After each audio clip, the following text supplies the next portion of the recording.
Welcome to సాఫ్ సీదా ముచ్చట. తెలంగాణ అసెంబ్లీ మీటింగ్లు చూస్తా అంటే వేరే రాష్ట్ర పోలు చూసి నేర్చుకోవాలనే తట్టున్నాయి కదా.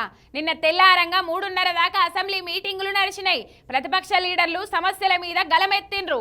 కానీ అసెంబ్లీ మీటింగులు ఎక్కువ రోజులు పెట్టే ఛాన్స్ ఉన్నా కూడా సర్కారోళ్ళు ఒక్కనాడే అన్ని బిల్లులు ఆమోదించుకోవాలని రాత్రి దాకా అసెంబ్లీని నడిపిన తీరే మంచిగా లేదని అంటున్నాడు కేటీఆర్ సారు.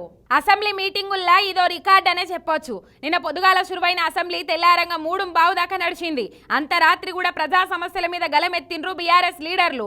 19 పద్దుల మీద చర్చ పెట్టి ఒక్కనాడే ఆమోదించుకోవాలని సర్కార్ అసెంబ్లీని తెల్లం దాకా నడిపిండ్రని అంటున్నాడు కేటీఆర్ సారు.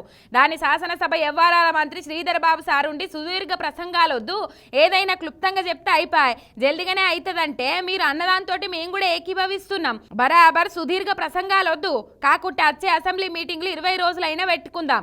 రోజుకు 2-3 పద్దుల మీద చర్చిద్దాం.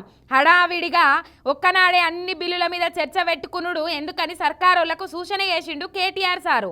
అసెంబ్లీని ఎక్కువ రోజులు నడిపిస్తే మా సహకారం కూడా ఉంటది, అందరం కూడా సభను చక్కగా నడిపించుకుందామని చెప్పిండు. సభల మర్యాద ఇచ్చిపుచ్చుకునుడు అంటే గిట్లుంటది. కానీ కొందరికి ఇవి ఏం తెలివై ఏడేడు ముచ్చట్లో దవి పర్సనల్ విషయాల మీద తిట్టుకొని ప్రజా సమస్యలను పక్కకు పెట్టి నిందించుకునుడు చేస్తుంటారు. ఈ ముచ్చట్ల మన తెలంగాణ అసెంబ్లీ అప్పుడైనా ఇప్పుడైనా కడమూలతోటి పోలిస్తే 100 వాళ్ళు బెటర్ అనిపిస్తుంది. ఏమంటారు?